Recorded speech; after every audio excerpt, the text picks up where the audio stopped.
வணக்கம் மாணவர்களே. 10ஆம் வகுப்பில் இயல் 5ல் வினா விடை வகைகள் மற்றும் பொருட்கள் பற்றி இதில் 1 மார்க்காக பார்க்கலாம். இங்கு நகர பேருந்து நிற்குமா என்று வழிப்போக்கர் கேட்பது டேஸ் வினா. அதோ அங்கே நிற்கும் என்று மற்றவர் கூறியது டேஸ் விடை. இப்போ வழிப்போக்கர் இங்கே என்ன பண்ணுறாரு, அவருக்கு தெரியாமல் அறியாமல் கேட்குறாரு அறிஞ்சிக்கிறதுக்கு. அப்போ அது அறியா வினா. அதோ அங்கே நிற்கும் அப்படின்னு சுட்டி காட்டுறாங்க, அது சுட்டு விடை. நெக்ஸ்ட்டு வினா எத்தனை வகைப்படும்? வினா 6 வகைப்படும்.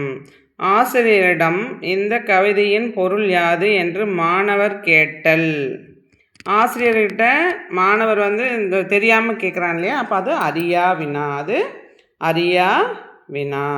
நெக்ஸ்ட்டு மாணவனிடம் இந்த கவிதையின் பொருள் யாது என்று ஆசிரியர் கேட்டல். மாணவரிடம் இந்த கவிதையின் பொருள் யாது என்று ஆசிரியர் கேட்குறாரு அப்படின்னா அது டீச்சருக்கு தெரியும், ஆனால் மாணவருக்கு தெரியுமா தெரியாதான்னு ஆசிரியர் கேட்குறாங்க இல்லையா, அது அறிவினா. அறிவினா. நெக்ஸ்ட்டு இச்செயலை செய்தது மங்கையா மணிமேகலையா என வினவுதல். இந்த செயலை யார் செஞ்சாங்க, இது மணிமேகலையா மங்கையான்னு கேட்குறாங்க.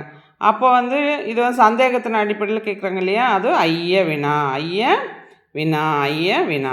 வீட்டில் தக்காளி இல்லை, நீ கடைக்கு செல்கிறாயா என்று அக்கா தம்பியிடம் வினவி வேலையை சொல்லுதல். என்னது, வீட்டில் தக்காளி இல்லை, நீ கடைக்கு செல்கிறாயா என்று ஏவுதல். நீ போய் வாங்கிட்டு வர முடியுமா அப்படின்னு கேட்குறாங்க இல்லையா, அது ஏவுதல் வினா. ஏவுதல் வினா. என்னிடம் பாரதிதாசன் கவிதைகள் 2 படிகள் உள்ளன, உன்னிடம் பாரதிதாசன் கவிதைகள் இருக்கிறதா என்று கொடுப்பதற்காக வினவுதல். என்கிட்ட பாரதிதாசன் புக்கு 2 இருக்குது, உனக்கு எதாவது வேணுமா அப்படின்னு கேட்குறோம் இல்லையா, அப்போ அது நீ அவங்களுக்கு கொடுக்குற, அப்போ அது கொடை வினா.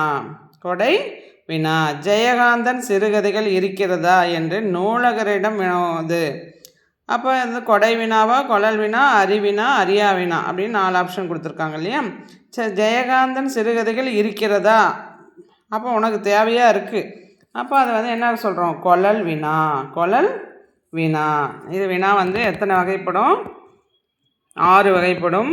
அறிவினா, அறியா வினா, ஐய வினா, ஏவல் வினா, கொடை வினா, கொழல் வினா. மொத்தம் 6 வகை பற்றி பார்த்துட்டோம். அடுத்தது விடை. நெக்ஸ்ட்டு விடை எத்தனை வகைப்படும்? விடை 8 வகைப்படும். விடை 8 வகைப்படும்.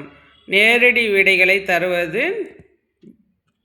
டேஸ் விடை அழைப்பர். அப்படின்னா நேரடியாக கேட்டோன்னே பதில் கிடைக்குது அப்படின்னா அது வெளிப்படையாக சொல்கிறது. வெளிப்படை, குறிப்பு, எதிர்மறை, வெளிப்படை, உடன்பாடுன்னு சொல்கிறாங்க. வெளிப்படை விடைகள் குறிப்பாக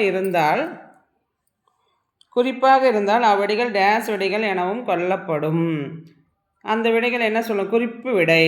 என்னுடன் ஊருக்கு வருவாயா என்ற வினாவிற்கு வராமல் இருப்பேனா என்று கூறுவது ஏவல் விடை, வினா எதிர் வினாதல் விடை, இனமொழி விடை, மறை விடை. அப்போ நான் ஊருக்கு வருவியா அப்படின்னு கேட்கும்போது நான் வராமல் இருப்பேனா அப்படின்னு இருக்கும்போது வினா எதிர் வினாதல் விடை. எதிராக ஒரு கேள்வி கேட்குறது. கடைக்கு போவாயா என்ற கேள்விக்கு போவேன் என்று உடன்பட்டு கூறுதல் நேர்விடை. உடன்பட்டு கூறுதல் நேர்விடை.